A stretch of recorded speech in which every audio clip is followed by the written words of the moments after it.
Hey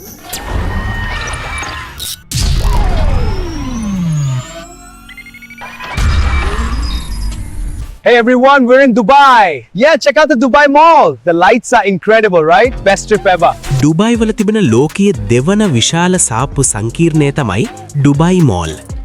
කඩසාප්පු 1200ක් සහ ලොව අනර්ගතම ආපනශාලා කිහිපයකින්ම සමන්විත මේ වෙළඳ සංකීර්ණයේ පහළ මහලේ තැනුන විශාලතම මින්මැදුර කාගෙත් විශ්මය දනවන නිර්මාණයක්. එය පහළ මාලයේ සිට ඉහළට මහල් දෙකක් යනකම් ව්‍යාප්ත වී තිබෙන අතර බාහිරව නරඹන්න වගේම මුදලක් ගෙවා ඇතුළට ගොස් අප මුහුද ඇතුලේ සිට මාළු නරඹන වින්දනය ලබා ගන්න පුළුවන්. මේ කඩසාප්පු කීපයකම මට චිත්‍ර නිර්මාණ කරන්න ලැබීම නිසාම මෙම සාප්පු සංකීර්ණයේ නරඹීමට මට නිතරම අවස්ථාව ලැබුණා. ඒ 2013 වසරේ වගේ මට මතකයි. ඒ වගේම මෙහි විශාලතම පොත් සාප්පු කීපයක් තිබෙනවා. මම චිත්‍ර නිර්මාණවලට අවශ්‍ය අමුද්‍රව්‍ය ගන්නෙත් එතනින්.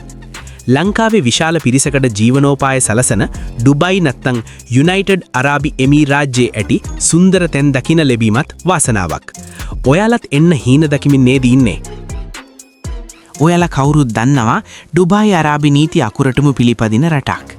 පාරවල් වල කෙළ ගැසීම, අසංවර හැසිරීම, අසංවර ඇදුම් මැදීම ආදිය සපුරා තහනම්.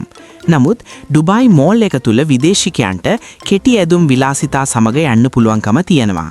ඩුබයි මෝල් මත්ස්‍ය තටාංගනයේ අසල විශාල ප්‍රමාණයේ සිලිම රාත්‍රී අහසේ තරු දිලිසෙන අයුර නිර්මාණය කර තිබෙනවා. මම වැඩ කරපු සමහර අරාබි නිවෙස්වලත් සමහර කාමරවලට එම ලයිට් ආලෝක විදි යොදනවා මම දුටුවා. එක වසරක හදිසියේ ඇති වූ වර්ෂාව නිසා පාරවල් අවහිරු වුණා. මම එදින ඩුබයි මෝල්හි සේවය කරමින් සිටියේ. මාව ගෙන යාමට එන කම්පැනි රථයට ඩුබයි මෝල් වෙත ළඟා වෙන්න පුරුවන් වුණේ පැය 6කටත් වැඩි කාලයකදී. එම කාලය මට අධික සීතලේ ගැහි ජෙහි ගත කරන්න ලැබීම හරිම දරුණු මතකයක්. This is Dubai Mall. Look at this nice water wall and the amazing aquarium. The fish are swimming so gracefully. Wow, this is incredible. Look at all the fish! The sharks are huge! This is so cool. Wow, this is incredible. So many fish. Look at them all swimming. It's like a dream.